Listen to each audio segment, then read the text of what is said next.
So, welcome to the DIY Toycast. I'm Gordon here with my co-host Brett, and tonight our guest is Pepper, also known as Ultra Radical Toy Works, our podcasting and sofubi making senpai. So, Oh my goodness. yeah, I've been actually, I've been senpai'd. well, part of the inspiration in me doing this was listening to your and Tony's podcast, which you've been doing for Jesus, like how many episodes now? Oh God, 390 something.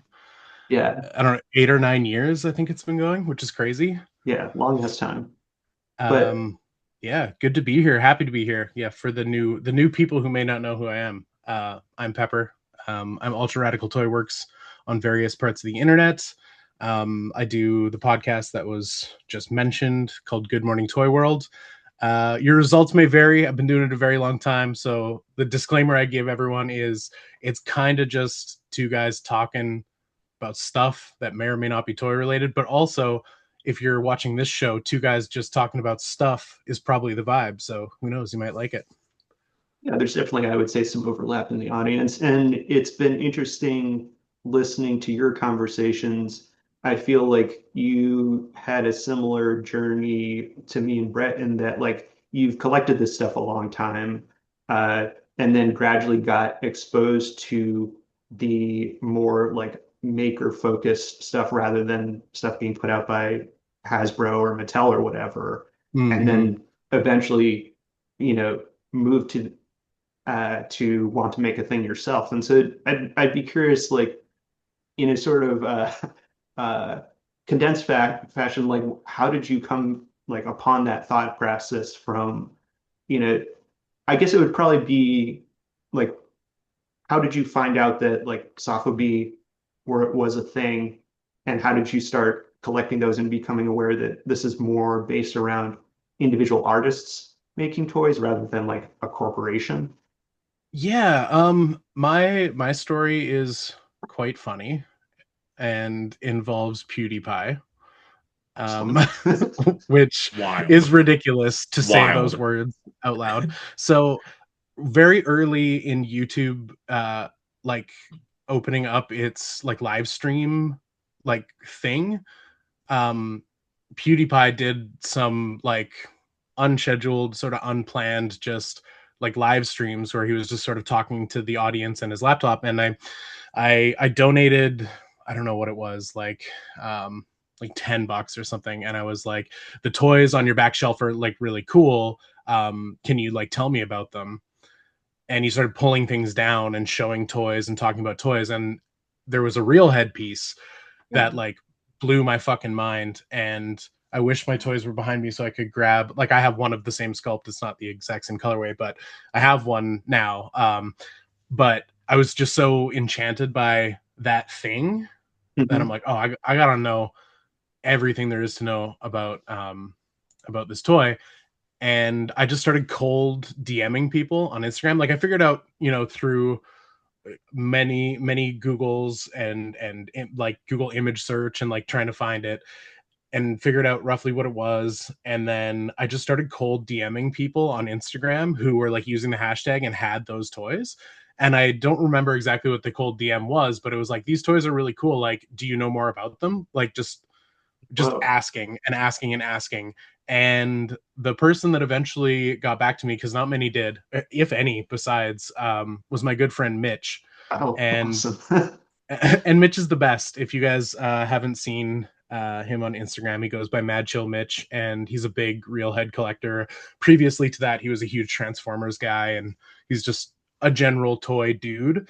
But we just started this sort of beautiful courtship where we became very close over the course of many years now. But yeah, he was just a really cool guy and wanted to tell me all about these toys, and we just had this sort of like, I don't know, fantastical boy man love relationship going on where we just wanted to share our hobbies and interests and nerd out and talk about toys.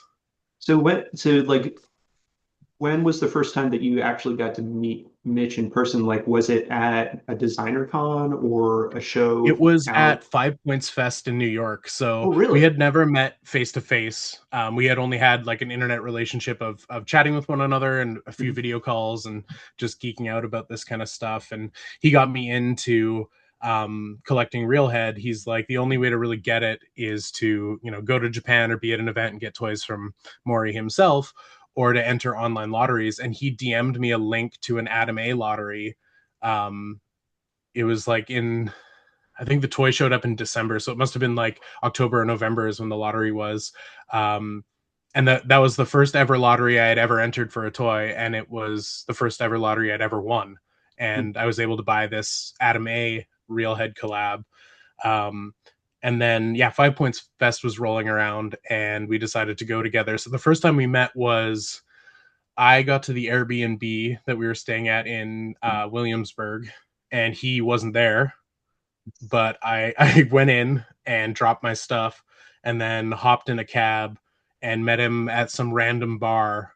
Mhm. Um, and it was nothing but smiles and hugs and being excited to see one another in the flesh. And then we just proceeded to be classic convention toy nerds together, waiting in line to buy toys, running around, acting crazy. Yeah, it was great.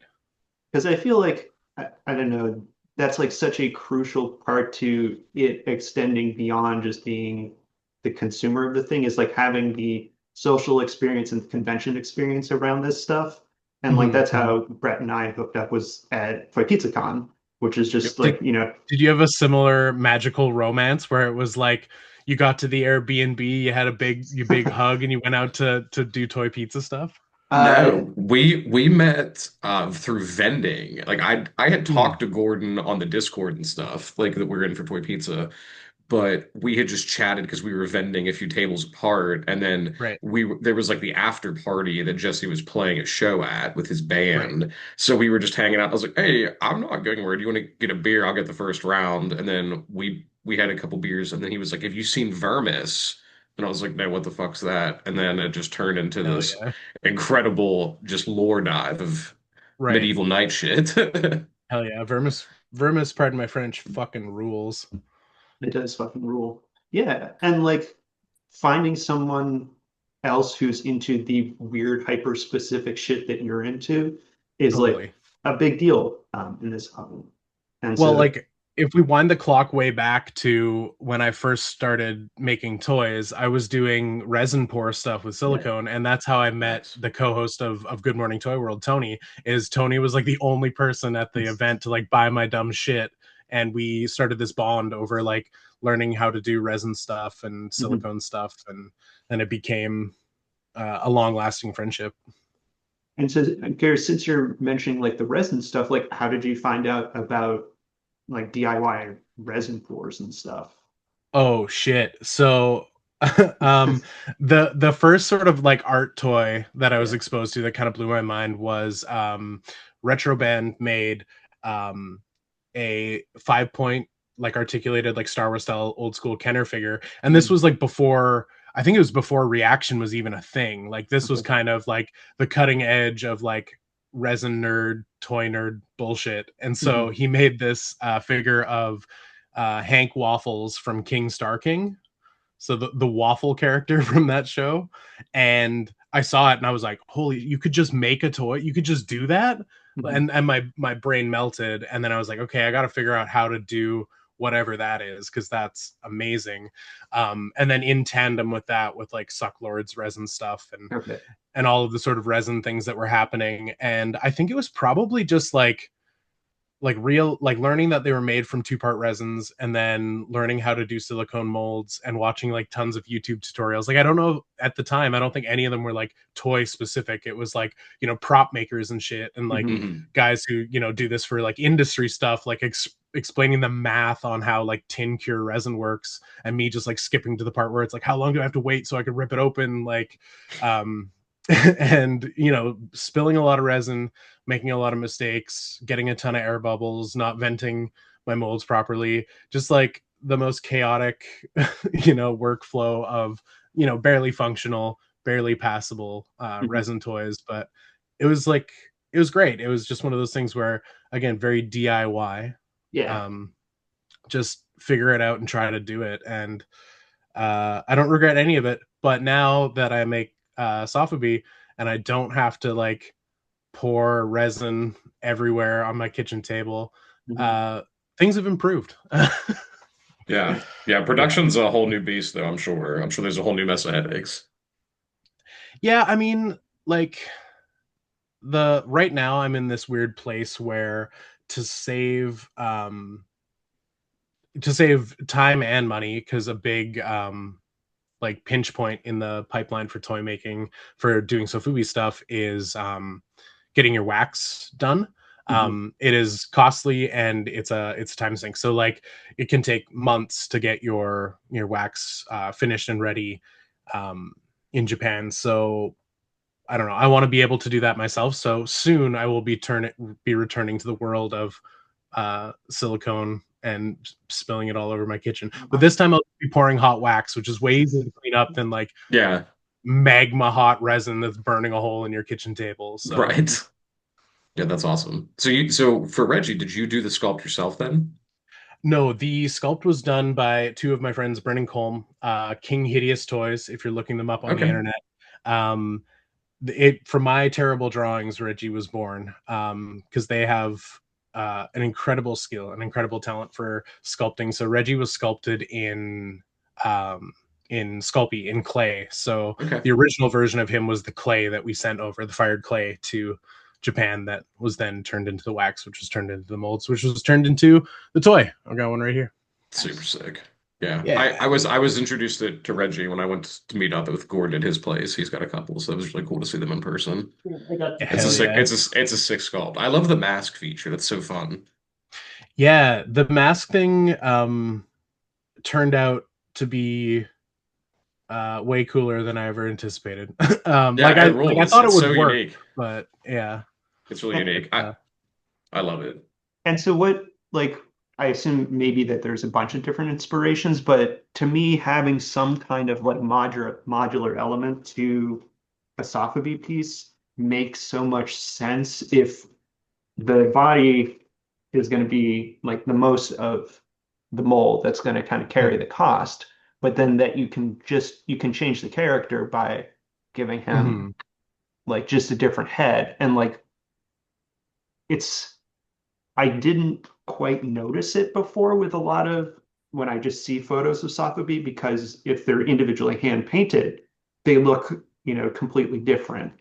Mm-hmm. But then it's only as you start to recognize like a given artist like Cord Viper or Mori that you say, oh, like I've seen that torso before, and like I've seen that arm and that head on other pieces, but never in like that configuration.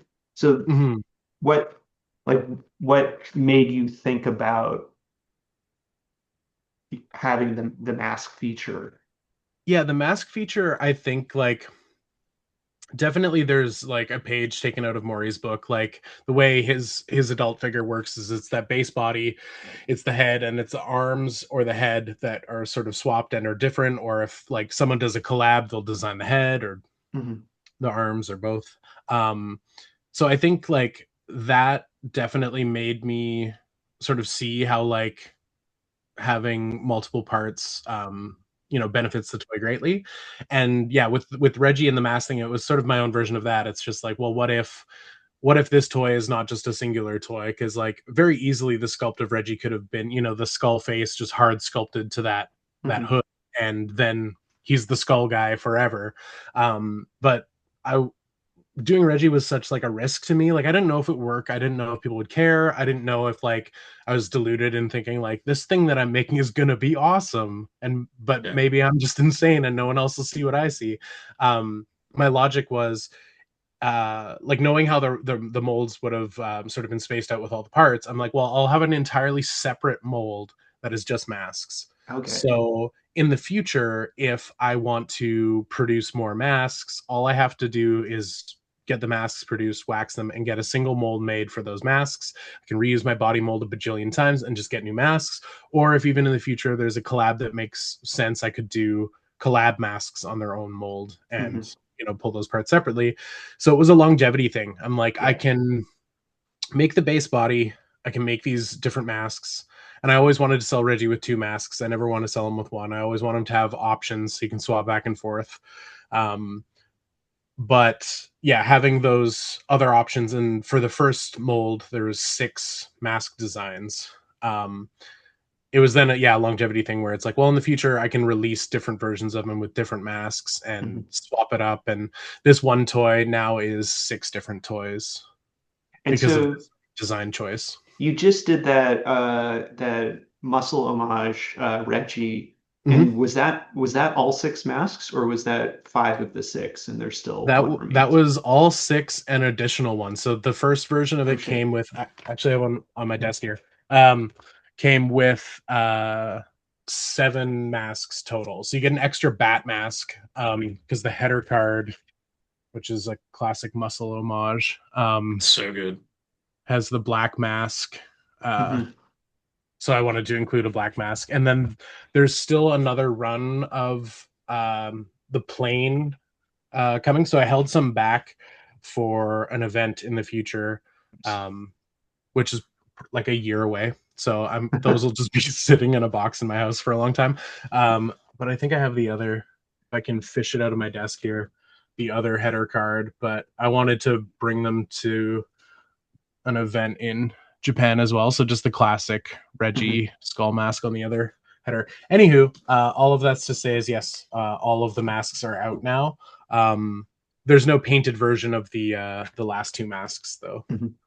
not yet. Anywho, And so, for as far as tabling with Reggie is, or I guess any soft B pieces, because you also have the Blind Bastard, right, with Brendan Colton. the Eagle Bastard is my Oh, design. okay. But, start bringing out the bastards. Um, Oh The yeah. so show is not for um, kids. yeah, these toys have a very unmarketable name.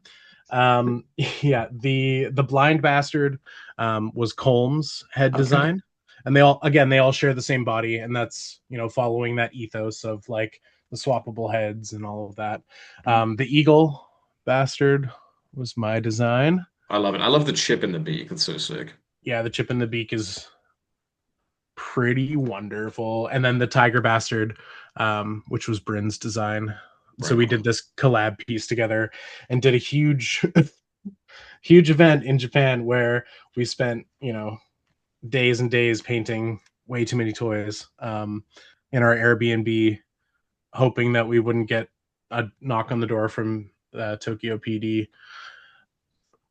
It would just be that kindly Japanese woman who helped the elderly person across the street that you saw. Yeah, it would just be that sweet lady. Um, yeah, no, there was a whole thing when we were painting them up for the event because we had like, um, sorry, is this too tangential? Am I getting too far away from Nah, the no. question? No, Um, we're not deep enough. Keep going. Yeah. yeah, so we planned this event for the bastards, which was great. It was a fantastic time. It was like amazing that people showed up, right? Because we're 3 foreign guys rocking up to Tokyo with big dreams and big ideas, and we got this Airbnb, and we had all of our parts waiting for us.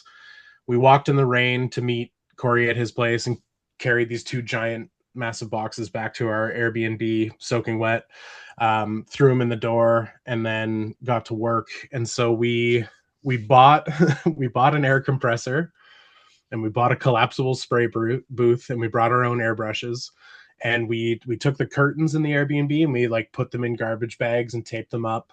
We put garbage bags on the wall and taped it up. We taped all aspects of the kitchen table, and we set up our spray booth and put the hose out the window, and we just breathed vinyl paint for like 4 days straight, and painted, holy shit, I think 6 different, is it 6 different colorways? Are we that insane? Um, Also 6 different colorways with 3 different heads between them. So yeah, it was 6. Wow, we're fucked. Okay, so we did that, and we painted and painted and painted and got everything ready for the show, with a little time to spare to be tourists in Tokyo and have fun. And then every single toy maker we talked to, when we told them what we did, they're like, oh, you didn't get kicked out of your Airbnb for doing that? But the whole time we were painting, the guys are like really paranoid. They're like, oh, we're gonna get in trouble. And I'm like, dude, it's not illegal to paint toys. It's fine. Don't even trip, dog. Like, painting's not illegal. Like, what's the worst that could happen? And apparently everyone who lives in Japan is like, whoa, that's crazy. You didn't get kicked out for doing that. So we pulled it off. Nice. And so like when you were painting that stuff, you were using the special vinyl paints that you don't have access to in Canada, right? Like the stuff that actually bonds to the vinyl. Yes. So in Japan you can get V color, which Okay. is the sort of de facto paint. It's kind of what everybody uses. I think there's a few other brands that people use as well. The industrial name is FOK. That's the brand of paint. FOK. So that's what they use in Japan. In the States, y'all have this Vinyl Wonder. wonderful Yeah. vinyl thinner for fishing lure jig painting. Oh, huh. So if I combine that with Mr. Hobby, it makes a really good usable paint. So is that like what you did for the paint rub on like this? When the paint rub is matte, that is just matte Mr. Hobby, because I think it looks Oh, nice. fantastic. Yeah. So yeah, if it's ever matte like that, it's just straight up Mr. Hobby. But mixing it with the fishing lure jig thinner makes a very usable, very good paint. But it's not ideal, right? Like, in a perfect world, you have the actual stuff. Wonder Goblin is making paint now, Oh, which he can ship to Canada. Um, it's nice. really oh, sorry. I was gonna say I have a box of it coming tomorrow, our first order. Oh, it's fantastic. It's really fucking expensive though. Oh, Like, dude, really, really fucking expensive. it's a Um, fortune. and But that's no shade on them. I'm sure it is quite costly to produce it, and it's yeah. small batch, and I'm sure it's a lot of work. But like, it really does hurt to have like the tiny little jar of it, because like a V color in that size is like 300 yen. Like, it's like $3. Yeah. Oh my So God. I know the look of shock on your face. Oh, yeah, that Yeah. rattled your cage a little bit. Yeah. Um, Yeah. and it is good I was paint. paying Like, 11.95 for one of those. well, and then if you add conversion for me, because I'm Canadian, that's fucking nearly Oh $20 my, a pot for yeah, me. for So a 1 ounce thing. I mean, it's not feasible. You'd have to get it smuggled across the border to make it worthwhile. on my last trip, I put a whole bunch of V-color in my suitcase. I'm like, if my Oh, plane goes sick. down in the Pacific, that's just the price I paid for art. Brilliant. Yeah, I was always nervous to do it. But this time I wasn't. I was like, the juice is worth the squeeze. I will risk the lives of thousands of passion. Well, like, there's other toy makers I've heard of just putting it in their carry-on and Yeah. going through security, and they don't give a shit. And I'm like, well, I'm It, it, not I'm not that comfortable like trying to run that. So I'll just like but tape each one, put it in a Ziploc, put it in a sock, roll the sock up, jam the sock inside a toy, and just do that over and over and over until I can get my paint home. Um, but now I might try next time. Who knows? Maybe I'll sneak one in my carry on and see what happens. yeah. I Nice. mean, what do you have to lose? I mean, just take two or three in the carry on and do the rest how you've been doing them. True. Yeah, yeah. Yeah. Worst case scenario is I lose out on 300 yen, which that's three cranks on the gacha machine. That's fine. It's not the end There of the you world. there you go. How often are you over in Japan? In a perfect world, once or twice a year. In Oh, an right on. in a COVID world, less than that, but we're past that now. Right, because your West Coast, like it's a much or comparatively shorter flight than us over here on like the East Coast. Yeah, I think it's 9 hours there and 8 hours back. Like, Oh shit, that's not That's not bad at that all, yeah. bad. yeah, because of the rotation of the Earth, it's quicker coming back. Because you're going with the grain or against the grain, with the grain, doesn't matter. It's easier coming home. Because yeah, I'm in British Columbia. Vancouver is probably the closest landmark for the sort of the tourist thing where you're like, when you meet another backpacker, you're like, hey, where are you from? And then like the radius gets like smaller and smaller. So it starts with BC, it goes to Vancouver, turns out there's this whole other island next to Vancouver, and then it gets smaller. And I'm here in rainy British Columbia, or Victoria, British Columbia. So what is it? I'm curious, like, what is the toys or like the toy maker scene out in British Columbia? Is it just you, Bryn, and Colm basically, and then like Tony Well, comes and hangs out sometimes? they don't even live here. They're all Oh, the okay. way in Alberta. So Oh if I shit. want to see them, I have to hop on a plane. Yeah, no, the indie toy scene here is non-existent. If there were other makers in Victoria, I'd love to meet them. Mhm. If there's makers in Vancouver, I'd love to meet them too. But it's pretty lonely out here for makers.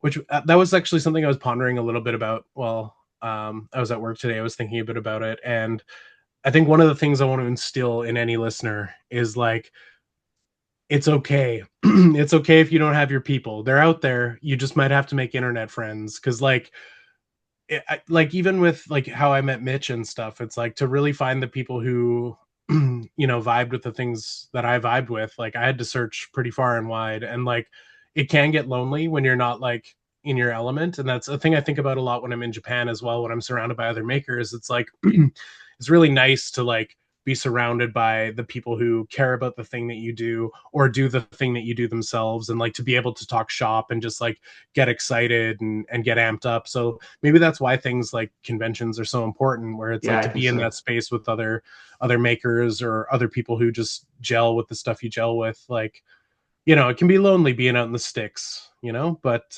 those people do exist, and you can and you will find them. Yeah. Yeah, and like I feel like all it takes is meeting up with those people like once or twice a year at a convention to like really cement those bonds. And then like Hmm. for me, a big inspiration in doing this podcast was basically taking that energy and extending it out when we can't meet up at the Hmm. convention. Hmm. Um, and I sort of see that same element in what you do with Tony in Good Morning Toy World too. Like this is the conversations that you'd be having every day if Right. like you were running Hmm. into each other at the toy shop. Yeah, for sure. Yeah.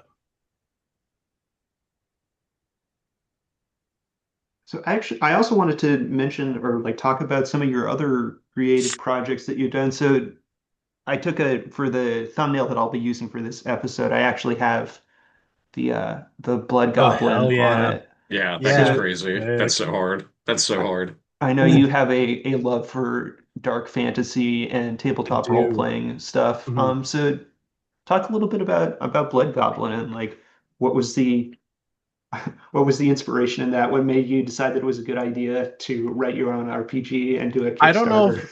I don't know if it was a good idea, but it was an idea, and I did follow through on said idea, which uh, took way longer than I wanted it to. But it was fun. It's making things.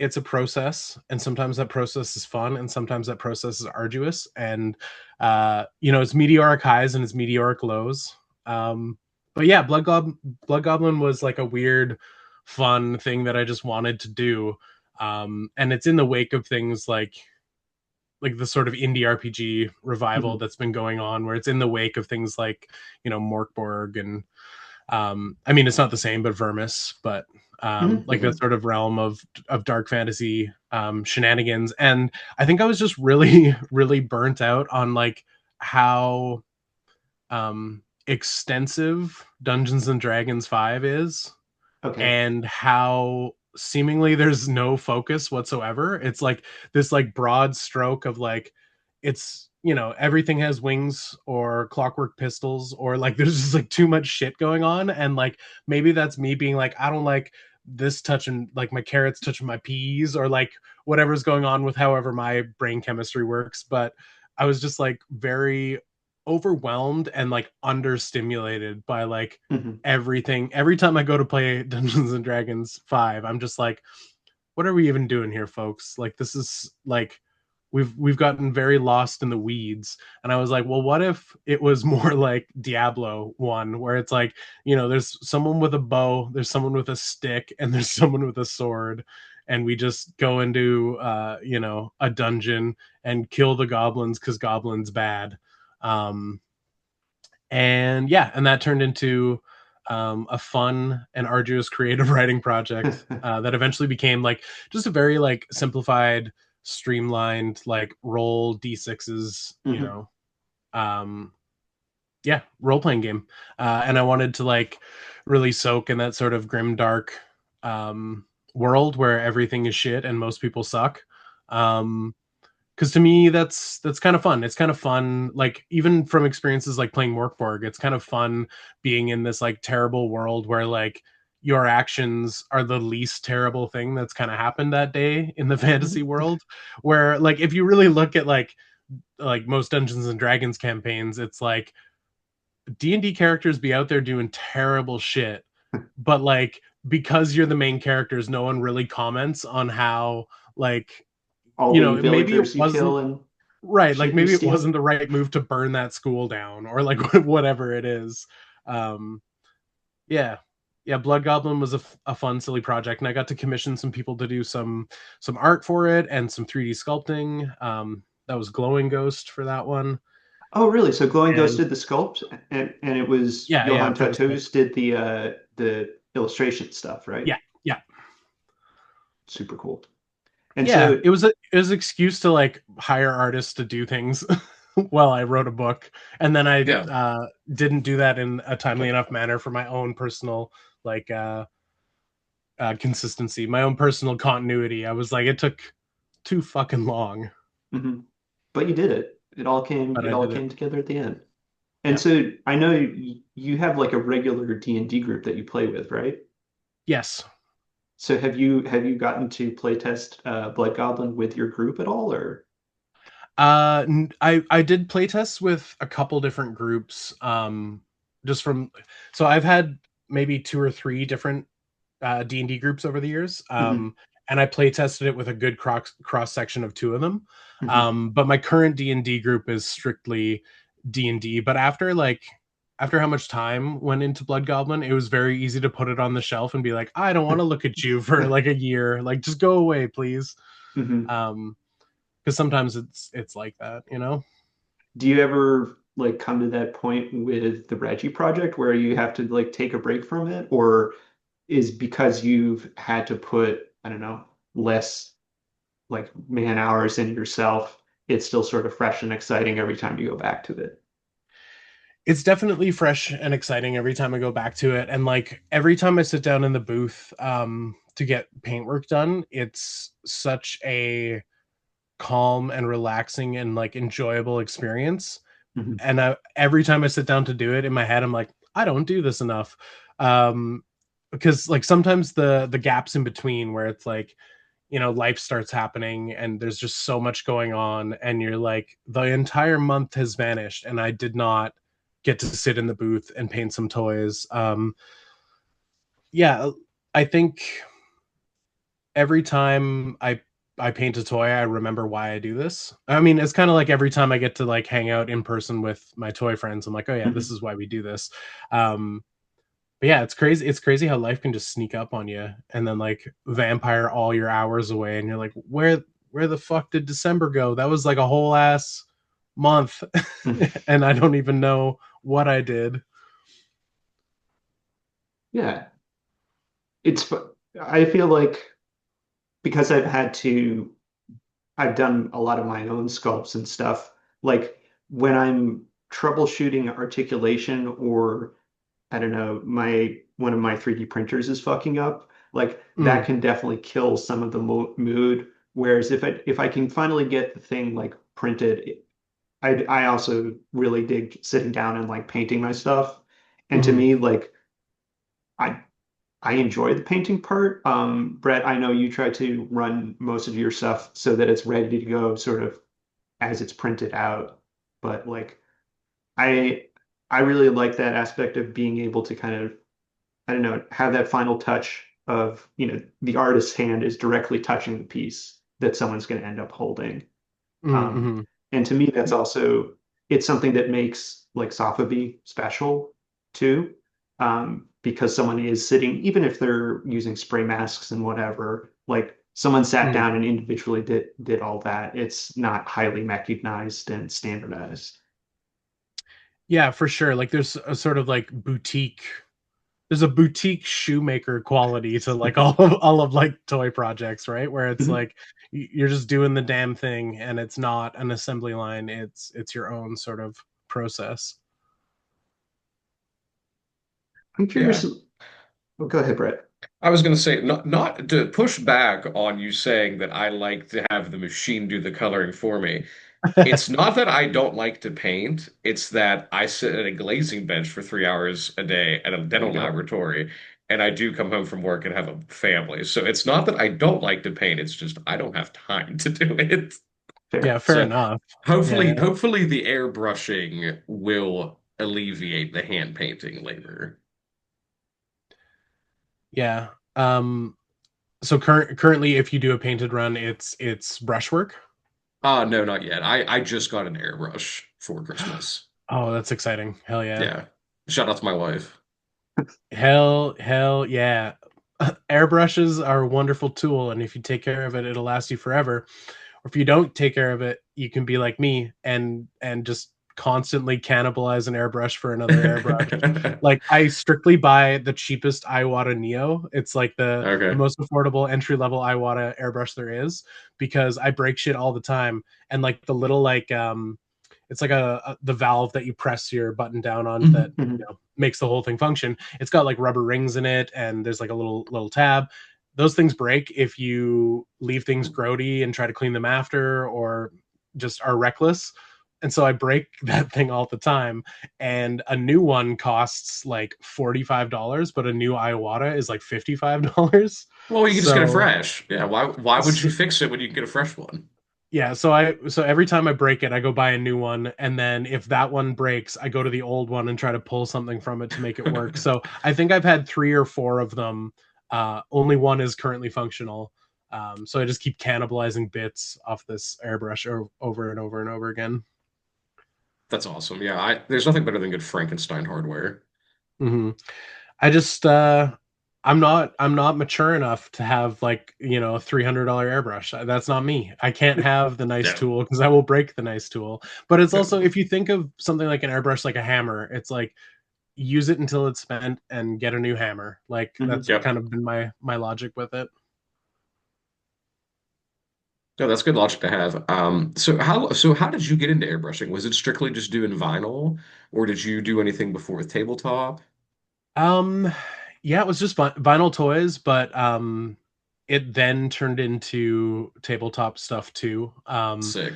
Mostly like undercoating everything black or Yeah. trying to do like zenithal because um it's just so easy. Like rattle can priming, you could not pay me to rattle can prime a miniature in the year of our Lord 2020, whatever it is. Um, because it's just so incredibly easy with an airbrush and you can get Right. such good results and it's easy to like never have I ever overdone it when Yeah. undercoating and base coating with an airbrush, but with a Oh rattle yeah. can it's like I've destroyed some Cadians that'll Oh, never be oh, it's like caked on there. It's caked yeah, on there. those Imperial Guard will never be the same after how much Chaos Black came just like careening out of that tip and just destroyed that thing. I feel like that's a rite of passage for any person doing like tabletop miniatures. It's just horribly slathering them with way too much paint. Of Yep. course, yeah, it needs to be done. And have you been able to pull over any other like tricks that you've sort of learned you like while you were painting miniatures to like the software side? Like I feel like the paint rub thing is Mhm. is sort of a similar idea to it's like a I mean, I guess it's like a wash, right? A little bit.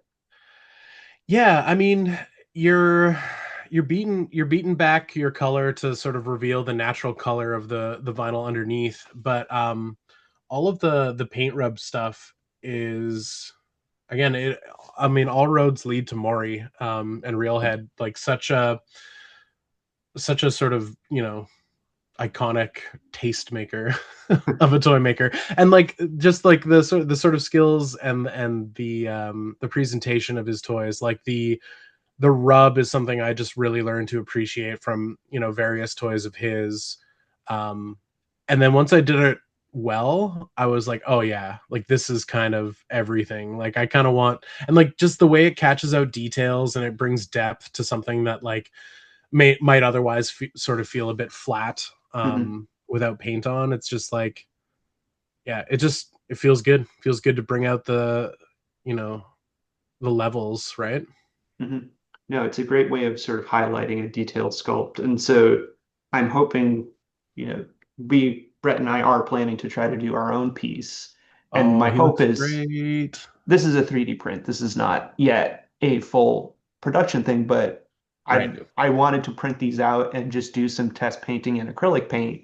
So this is a blue wash as sort of the base coat over a white plastic, and Right. then a silver dry brush on top to Hell really yeah. just hit the highlighted sculpt details. Right. And I consider myself a pretty shitty painter, but if you can let the sculpt do the work for you, you can use these tricks like dry brushing or paint rubs, Hmm, hmm. that, if you can kind of just even everything out, it makes the sculpt do the work for you. Yeah, totally. And like with the sculpt like that, there's so much depth and so many details that like things like washes and rubs and dry brushing are going to go a really long way on a sculpt like that. But if we take something like Reggie's very plain torso, Hmm. you can't really do much with rub and dry brush on like sort of these broad flat surfaces of him, so you have to get a little bit more creative with the airbrush to sort of bring out some detail, or make it pop, or just avoid it altogether and cover it with a scarf, because Well, I was that's what just I going to did say, yeah, here. like that's another great piece that you use in your pieces is the little bit of the soft goods on them. Mhm. And I'm realizing now that like I have no original ideas and I've only ever been a hack, because I'm like, oh yeah, the scarf thing is also a real head sort Well, of it's the Common Rider skill. thing, Kamen right? Rider, From yeah. the Yeah. vintage toys. And like you were did any of the like the recent pickups that you got for the Kaijin from Jap Common Rider have like the scarf on them? Or they all had the like Uh, belt, right? yeah, they all had the shocker, like the shocker luchador looking ass belt. Hmm. Yeah, no, nobody had any soft goods or Okay. scarves. But yeah, man, that Metacom toy retro line is so good. Um Me and the boys went ape shit. We bought so many of those things, and I'm like, what are we doing? This is insane. And then we like laid them all out on a bed together, and we each had like 6 or 8 of them, and it was just like, what happened? Like we never collected this line until this trip, Mhm. and we just went bonkers. Well, do you still have the Godzilla Within Reach? Brett hasn't seen it, so like you Oh, should show do you want to see a cool toy? him. Yeah, absolutely. It's Oh, got to, oh Jesus. yeah. Oh, wait, thick. So here's my boy, Sweet my Lord, look lad. at that. Yeah, Uh, that's every bit of 35 pounds. Look at that. Luckily hollow. No, I know, I Uh, know. yeah, what's interesting about this giant coin bank, there's a slot in the back of his head for Fuck coins, yeah. and a big old plug on his bottom here. What's interesting is he's made in Korea Wild. Whoa. in 1994. So at a Wild. time there was vinyl toy production happening in Korea. Um, I'm oblivious if there's any happening now, but um, I That's so wonder. crazy. I don't know what the collector market looks like in Korea for Sofubi, but I imagine there must be people after it, because like I Well, aren't feel you like a fan of Retro World Korea? I am. Yes. And like I feel like he posts stuff that he has found in like junk shops in Oh yeah, that's true. Korea. Yeah, there must be a collector market going on in Korea for. I would imagine all the like Common Rider and like Yeah, Kakaider and all of that stuff would have been translated and broadcast and popular, and right. So they probably all have either stuff that was produced in Korea and then distributed to the local market or, made in the Korean factories using Chinese molds or whatever. But like mm, I feel like I've seen, yeah, various Kamen Rider or Super Sentai stuff that he posts up and it's has like the Korean maker's mark on it versus right. Bandai. Hmm. So that prototype you just showed me, Yes, this one. that will one day be a sofubi. Am I correct? That is the plan. We have seen photos of a wax. I assume that they did like a 3D resin print of this to really have it Hmm. smooth surface, then make a mold of the resin piece. So sort of like they would have made a mold, like a silicone mold of the Yep. sculpt of Reggie, Mm-hmm. then poured to wax. And so we've seen photos of wax, which then has the surface like super duper buffed and smoothed. So you Right, get a right. nice like smooth mold made once it's made uh, Hmm. to the actual like I don't know whatever copper or aluminum mold that's made. And so supposedly the mold is going to be finished sometime this month, and then Okay, okay. Yeah, it'll be stateside, you know, sometime, hopefully Q1 2026. yeah, So like end of February, March-ish is what you guys are hoping for? Yeah, to have it here in the States. Yeah, Right. I'm Okay. hoping to see first test pulls done before Easter, and then hopefully we can have some parts debuting this summer is, at the latest timeline. But, ideally, I think Gordon and I would both agree. I think it's fitting for it to debut at Toy Pizza Con.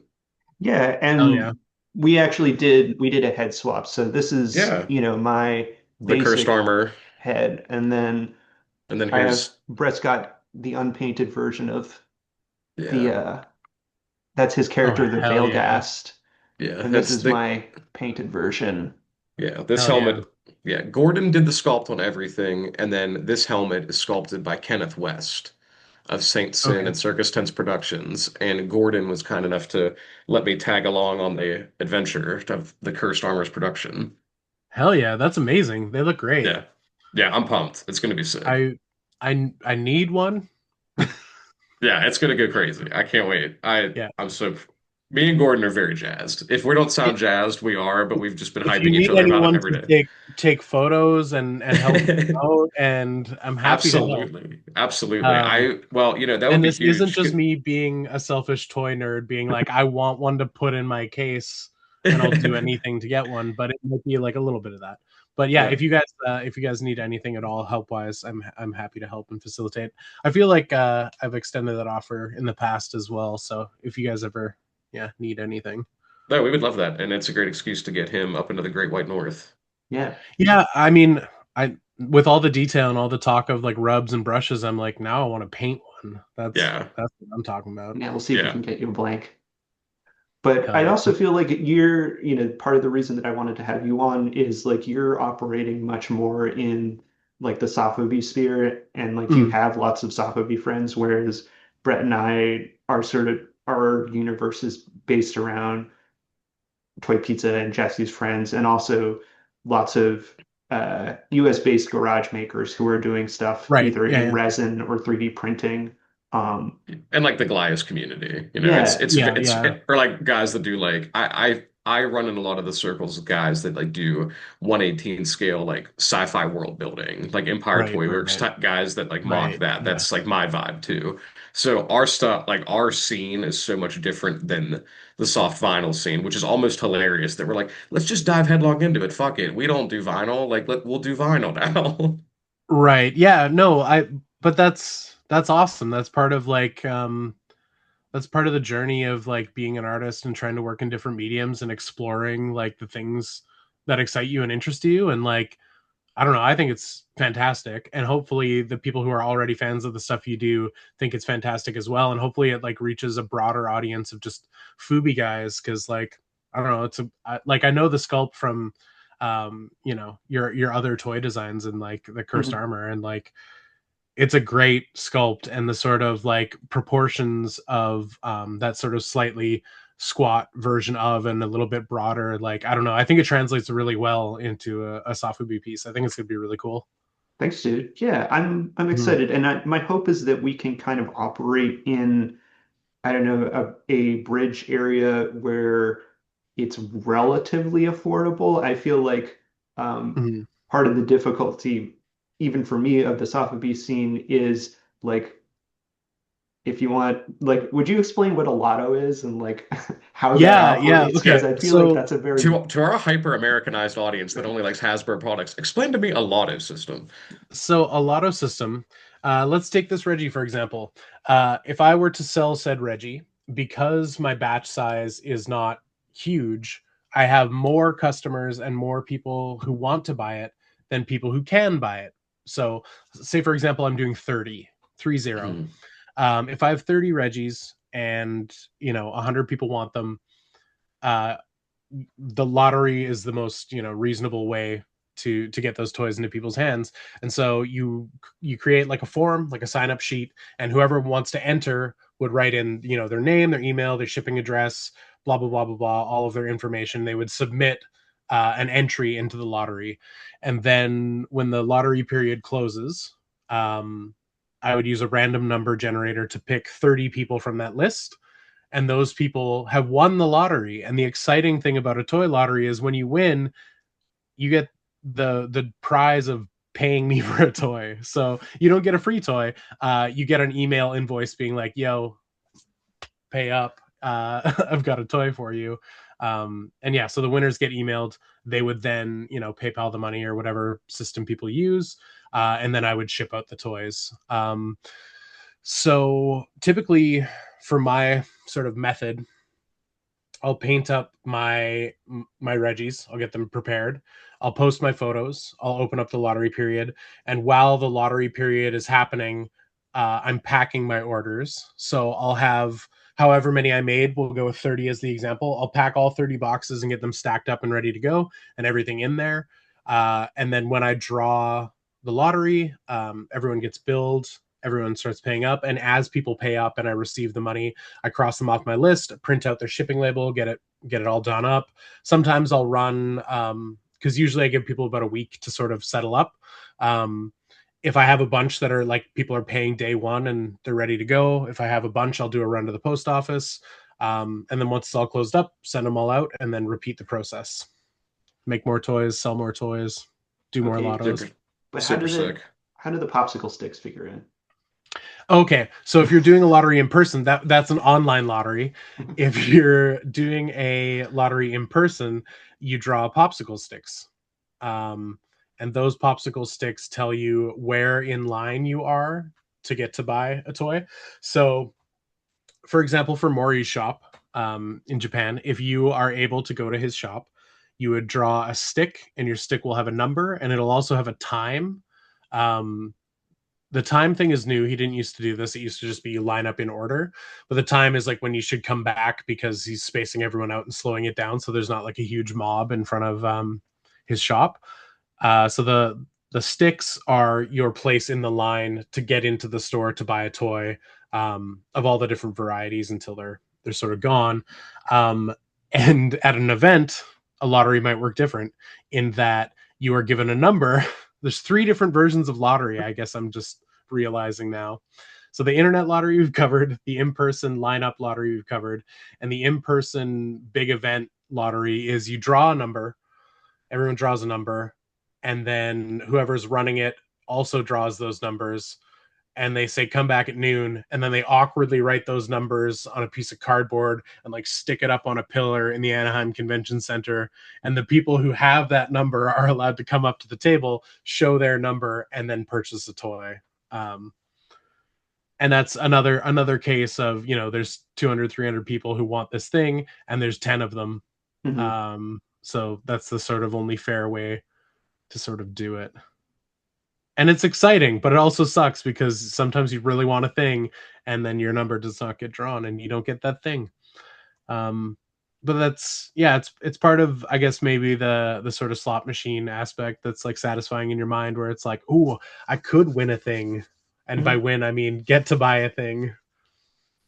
Or if you're lucky, you find a like my favorite thing is like if I can still find an artist who's relatively small enough that I can just purchase it from them at a show at a table, Mhm. or like how I was actually introduced to Sotheby was there used to be a gallery shop in my hometown, and so like the this real head piece that I have. I was just able to purchase from the gallery owner who had it for sale for like not insane markup. Right. Whereas I feel like that's a potential turnoff of the Sotheby's scene is if you're unable to get a piece through the intended means, be it a lottery, Mm-hmm. online or in show, the aftermarket scene can be is like even more crazy than some Yeah, vintage it's a collectibles can be. it- it's a weird one because yeah, there's some makers who are just incredibly sought after and incredibly popular. And so like Reelhead, again, we keep coming back to Reelhead, but like if you're buying a toy from Maury in person, I think his price for an adult is like 100 USD. Yeah, Um which is very it reasonable considering what you're getting. Extremely. Yeah, he might have bumped it up a little bit. It might be 120. I'm not I'm Yeah, not it's like sure. Or even it might be But so. different if even it's like even at an still, event. that's Yeah, that's really fair. But then like day one on eBay, they're like right, 5 grand, and right. it's not great. And like Mandarake, if you look up his stuff on Mandarake, like the prices are just insane. But one thing that I noticed, because when I end up in Japan, you know, I'm going to Mandarake between 3 and 8 times in the span of a week.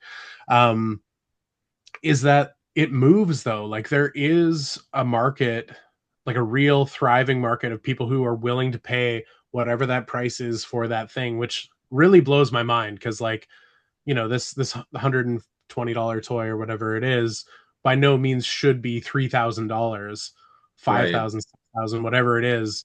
But like they do cycle through and they do get Mhm. sold. But I also wonder too, are people bringing in other real head pieces they already own or like equivocally hyped up expensive on the aftermarket toys and Yeah. like, trading their whatever it is and then getting something else and then 3 months later cycling that same toy back through to get something Mhm. different, like is that the mentality or is it just that like there's enough collectors out there with extremely deep pockets that are just like filling up their shelves the hard way or like the expensive way? Having been to Japan, I feel like it's more the trading in and lack of space issue than you know, the fabulously wealthy, but there's probably a little bit of both. A little bit of both, yeah. There has to be some whales out there just spending way too much. They can't Mhm. all just be playing Diablo Immortal. Some of them have to be collecting toys too. Right. Any of our whale listeners, stay tuned for the launch of the Cursed Armor vinyl later this year. Buy them Yeah. all out. We don't I, Yeah, care. flip it yourself on eBay. Put your own toy on eBay for 5 grand and see what Yeah. happens. Yeah, worth noting, we will I should have the first run of oozes in my hand, hopefully middle of February. So oh, we'll have that's those right. before the cursed Brett's armor. doing his own design, a finger puppet Yeah, design. Do you yeah. Oh have fuck a yeah. do you have a ooze like within arm's reach? No, I don't. I don't have the resin prototypes downstairs. Ah, okay, but like they're very classic, like about that Mm-hmm. size, and so um, Max has been able to just do that completely with No some, mold. well, silicone mold. Silicone mold. He doesn't Yeah. need a metal mold, which is cool. Oh, interesting. So they're just a small run, just like 20 for the first run. So it'll be small, and then I'm gonna do some eye gems in them, like real head. We can't get away from it. Yeah, we can't. But yeah, no, they'll be fun. They're gonna be a lot of fun. It's gonna be cool. Also be nice to kind of dip my toes into vinyl that's non-articulated, and it'll be a really low price point for people that are also just getting into vinyl. So I like entry level stuff. I like basic stuff, so I figured that's a good way to jump into it. Hmm.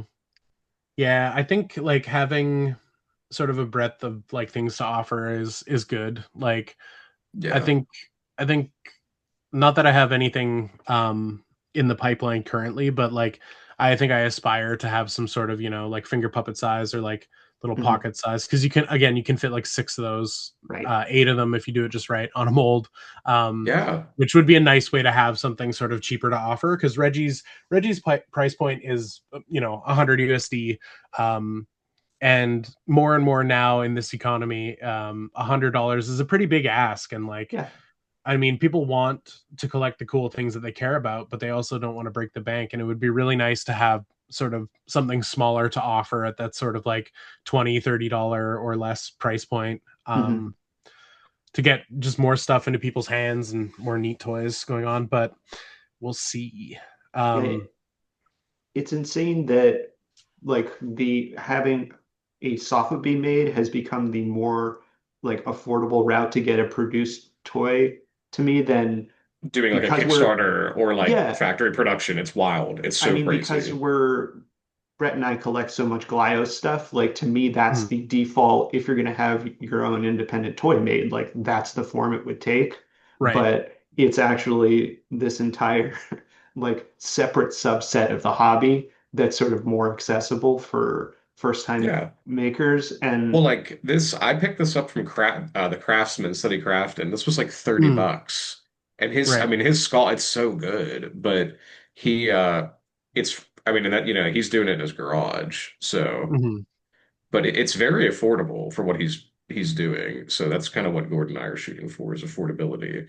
But like he Yeah. was saying, I just can't believe what's able to be achieved now for relatively low impact to the wallet than it would be like $10,000 to cut steel for a regular mold.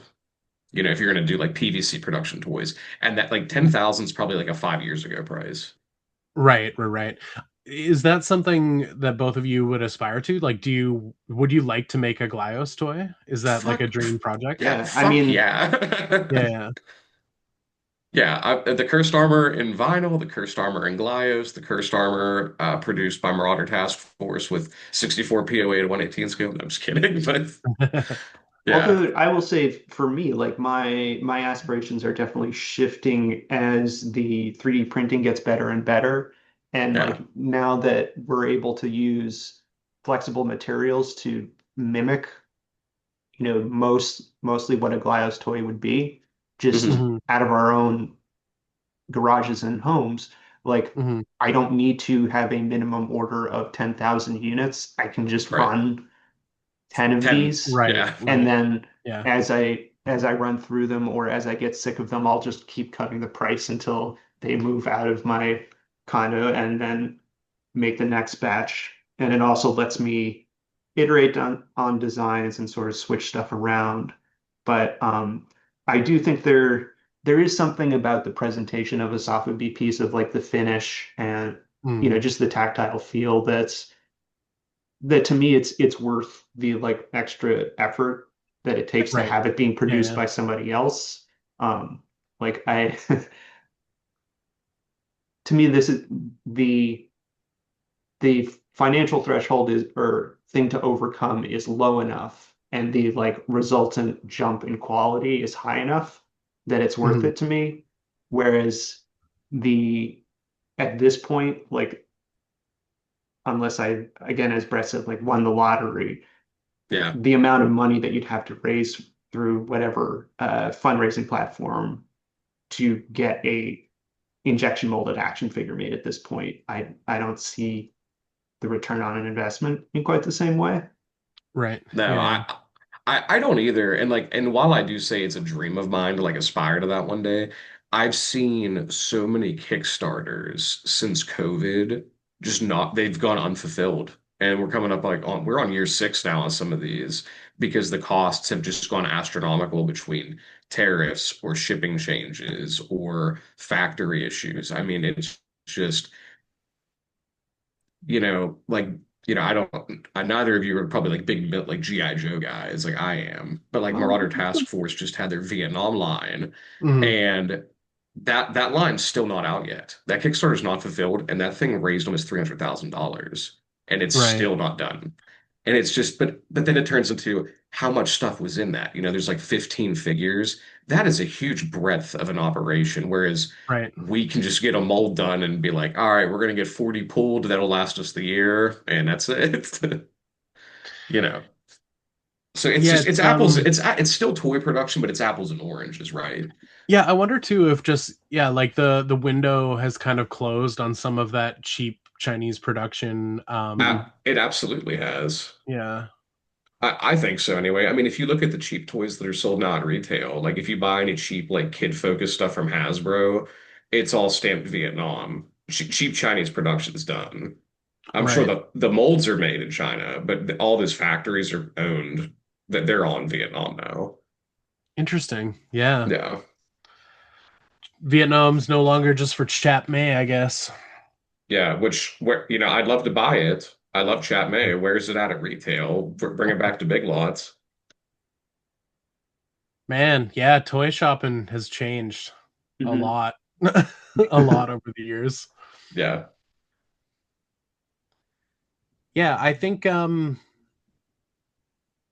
think with your fan base and your cool new Safa becoming, um I I'm excited to see what happens for you guys. I'm curious to see the reaction and the response. I think it's going to do great. And I think like onboarding people to like the idea of Sofubi, I don't think is like a crazy leap between the kind of stuff that they're Hmm. interested that interests them about the things that you guys make already. I think like yeah, it's not a leap, you know? Like it's No. I think they'll appreciate the sort of production quality of something like that and maybe become new Sofubi collectors themselves. I feel like it's not all doom and gloom. Like we talked a little bit about like Monterake and the aftermarket and stuff. Like there are so many Yeah. incredible makers and talented makers and Oh, toys that totally. you can buy at like a retail price and um like even more sort of mass produced like the is it CPP or CCP CCP does the like Yeah, Godzilla stuff. Godzilla stuff. Like there's so many It's cool great. toys that yeah that you can yeah, this get your guy. hands on. It's so good. Gordon got me a beautiful Gigan for my birthday last year. It's so good. Hell yeah. Also And Sun Guts, shout out to Sun Guts. He's a yeah, so, great toy maker and like the stuff that he makes is usually like even in the aftermarket available pretty darn close to like retail price if not same as sometimes. So yeah, I think he was actually at the combined Toy 5 points. Con and Five Yeah. Points, yeah, Yeah. last It year. was really, it was cool getting to see him in person, because I've never been to Japan. So it was cool to see a lot of those foreign guys show up and like make that pilgrimage all the way to this little hamlet that is Beacon, New York. yeah, that's pretty wonderful. Yeah. It was Yeah, sick. I love Sun Guts. He's such the dude. Nice. I'm gonna Gordon, do you be have anything else? Yeah, this is a very cool conversation, and like I'm excited about what our own Sotheby project pretends. I also hope that it like that we're part of this new class of I guess US based manufactured Sotheby. Like I hope there's more sort of people running small indie produced stuff here, such that like it becomes a more accessible hobby to more people. I like I talking through the different ways that like the lotto works, and also I feel like it having this large other world in Japan can make it seem kind of hard to parse or get into, but Yeah, it's just cool seems like the toys. bar. Yeah, it seems like the bar can be pretty high.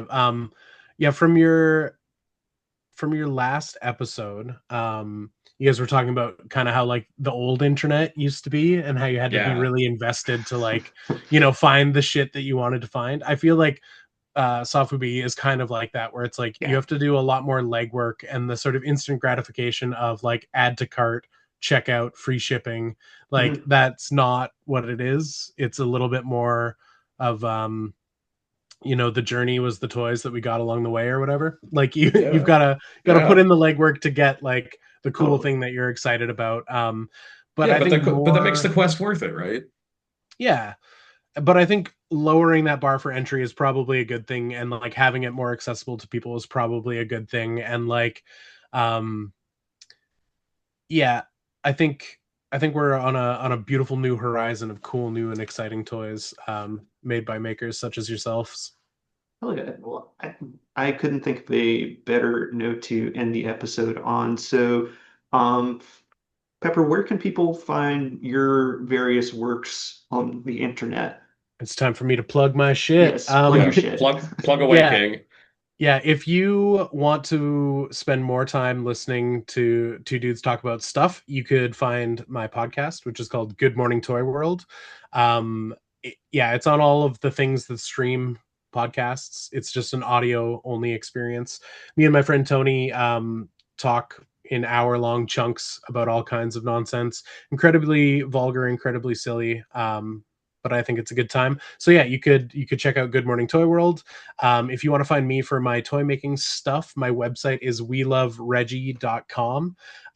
So links to all of my social media, and if I am to do a lottery, that's where you'll find links to that. There is a Discord that is specific to my toy making stuff. There's also a Discord that's for the podcast. All of those links are on welovereggie.com. And this is Reggie, in case you forgot. Yeah. Everybody Yeah. should totally get Reggie. Yeah, get a Reggie. I would appreciate it because then I can make more Reggies. It's just the machine that fuels itself.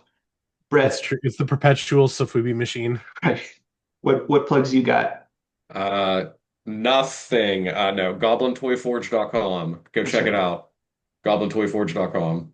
That's it. Awesome. Yeah, thank you so much for having me, guys. I really appreciate it. It was a good time.